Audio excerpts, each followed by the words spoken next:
యుద్ధ నీతి అనేది ఇప్పుడు ఏమీ లేదు.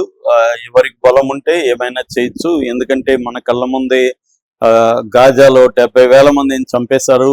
వాళ్ళందరూ కూడా సివిలియన్సే 70,000 మంది. అందులో 25,000 మంది పిల్లలు. సో ఇంకా ఏముంది యుద్ధ నీతి?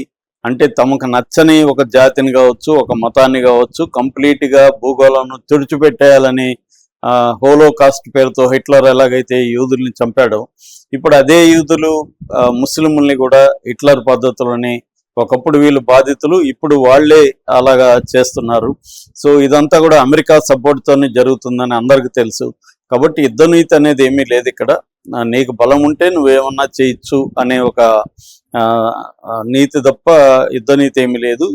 ఒకప్పుడైతే రూల్స్ బేస్డ్ సొసైటీ అనేది ఎంతో కొంత ఉన్నింది. ఇవాళ రూల్స్ బేస్డ్ సొసైటీ లేదు. ఇంటర్నేషనల్ సంస్థలైన ఐక్యరాజ్య సమితి కావచ్చు, లేకపోతే WTO కావచ్చు, ఇలాంటి వేటిని కూడా అమెరికా ఇవాళ క్యారీ చేయట్లేదు. సో అందుకనే అసలు ఇరాన్ ప్రజల మీద యుద్ధమే ఏ రకంగానూ అవసరం లేదు. అమెరికాకైతే ముఖ్యంగా ఇజ్రాయెల్కి అవసరం ఉంది. ఎందుకంటే ఇజ్రాయెల్ గ్రేటర్ ఇజ్రాయెల్గా ఏర్పడాలని ఆల్రెడీ వెస్ట్ బ్యాంక్ని ఆక్యుపై చేసేసింది, పాలస్తీనా గాజాను కూడా ఆక్యుపై చేసింది, ఇటుపక్క లెబనాన్ని ఆక్యుపై చేసేదానికి ట్రై చేస్తుంది. అసలు ఇజ్రాయెల్కి బార్డర్సే లేవు. ఎందుకంటే వాళ్ళు బార్డర్స్ అనేది పెట్టుకుంటే మళ్ళీ మనం ఎక్స్టెండ్ కాలేమని బార్డర్స్ కూడా పెట్టుకోలేదు. వాళ్ళు గ్రేటర్ ఇజ్రాయెల్ అనే కాన్సెప్ట్ వాళ్ళది. అది దానికి అడ్డుగా ఉందని ఇరాన్ని వీకెండ్ చేసేయాలి, ఇరాన్లో తమకు నచ్చిన ప్రభుత్వాన్ని పెట్టాలనేది వాళ్ళ లక్ష్యం. ఎందుకంటే మిడిల్ ఈస్ట్లో వాళ్ళకి ఏకైక ఇబ్బంది వీళ్ళే. ఇక రెండోది, అమెరికా వైపు నుంచి చూసినప్పుడు ఈ GCC దేశాలు ఏవైతే ఉన్నాయో, గల్ఫ్ కోఆపరేషన్ కౌన్సిల్ దేశాలు 6 ఉన్నాయి. సౌదీ అరేబియా, UAE, ఖతారు, ఒమన్, తర్వాత బహ్రెయిన్, కువైట్. ఈ దేశాల నుంచి, ఈ దేశాలతో అమెరికాకున్న ఒప్పందం ప్రకారం ఈ దేశాల దగ్గర ఎవరు పెట్రోలు లేకపోతే LNG ఇవన్నీ, గ్యాస్, పెట్రోలు, ఇతర ఎరువులు ఇవన్నీ కొనాలంటే డాలర్లోనే చెల్లించాలి. ఈ డాలర్లో చెల్లించడం వల్ల అమెరికన్ డాలర్ అనేది స్ట్రెంగ్తన్ అవుతుంది. దీన్ని పెట్రో డాలర్స్ ఎకనామీ అంటారు.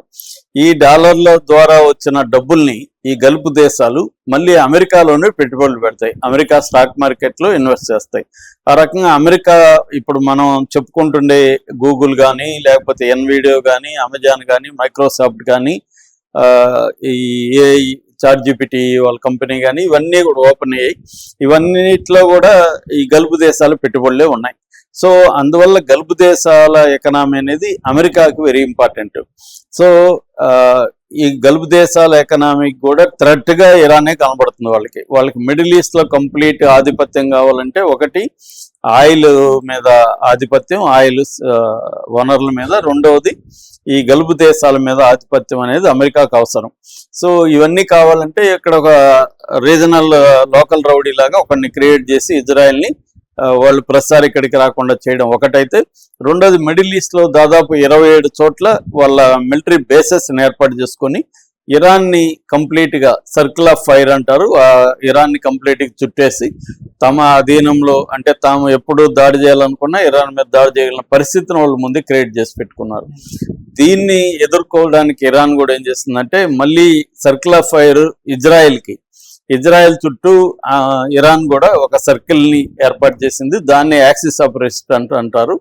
ఇటు నార్త్ వైపు లెబనాన్, సౌత్ వైపు పాలస్తీనా, లెబనాన్లో హెజ్బుల్లాస్, పాలస్తీన్లో హమాస్, తర్వాత రెడ్ సీలో కంప్లీట్గా పట్టు కోసం. ఎందుకంటే మనకు హార్ముజ్ జలసంధి ఎంత ఇంపార్టెంట్, రెడ్ సీ కూడా అంత ఇంపార్టెంట్.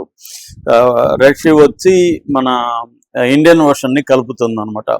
సో అక్కడున్న యెమెన్లో ఉన్న హౌతీలు, తర్వాత ఇరాక్లో ఉండే షియా మిలిషియా, తర్వాత సిరియాలో మొన్నటి వరకు అసాద్ ప్రభుత్వం కూడా ఇరాన్కి అనుకూలంగా ఉండింది.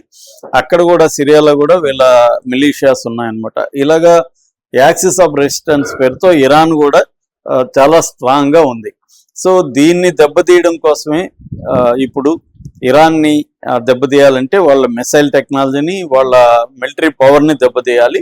అట్లాగే వాళ్ళ ప్రజల్ని పెద్ద ఎత్తున చంపడం ద్వారా భయాందోళన క్రియేట్ చేయాలి. అట్లాగే ఆంక్షలు ఎకనామిక్ ఆంక్షలు విధించి ఇరాన్ ఎకనామీని దెబ్బతీసేయాలి. ఇప్పుడు లేటెస్ట్గా ఏంటంటే వాళ్ళ ఆయిల్ నిల్వలంతా కూడా దెబ్బతీసేస్తే, ఎందుకంటే ఇరాన్లో మోర్ దాన్ 60-70% బడ్జెట్లో ఆయిలే ఉంటుంది. సో దాన్ని దెబ్బతీయగలిగితే ఇరాన్ వీక్ అయిపోతుంది. రెండోది, ఇరాన్తో బాగా సంబంధం ఉండి లాభపడుతున్న చైనా రష్యాలకు కూడా ఇరాన్ వీక్ అయిపోతే చైనా రష్యాలకు కూడా మిడిల్ ఈస్ట్ లో పట్టుపోతుంది. ఇది అమెరికా స్ట్రాటజీ, ఇజ్రాయెల్ స్ట్రాటజీ. ఈ స్ట్రాటజీలో భాగంగానే వాళ్ళు ఇప్పుడు ఈ ఆపరేషన్ ఎపిక్ ఫ్యూరీ పేరుతో, అట్లాగే ఆపరేషన్ లయన్స్ రోర్ పేరుతో అటాక్ చేస్తున్నారు. సో ఈ అటాక్ లో ఫస్ట్ రోజే వాళ్ళు చేసింది ఏంది, ఒక మినాబ్ అనే ఒక ఏరియాలో ఒక బాలికల పాఠశాల మీద 2 సార్లు వేశారు, ఒకసారి కాదు. ఫస్ట్ సారి వేశారు, బాలికలందరూ ప్రేయర్ హాల్కి వచ్చేసారు, చిన్నపిల్లలంతా. మళ్ళీ అక్కడ బాంబు వేశారు. అంటే 2 సార్లు క్లియర్గా వాళ్ళకి తెలిసే దాని మీద తొమాహాక్ అనే బాంబు వేశారు. దాంతో 165 మంది పిల్లలు, స్టాఫ్ చాలా మంది చనిపోయారు.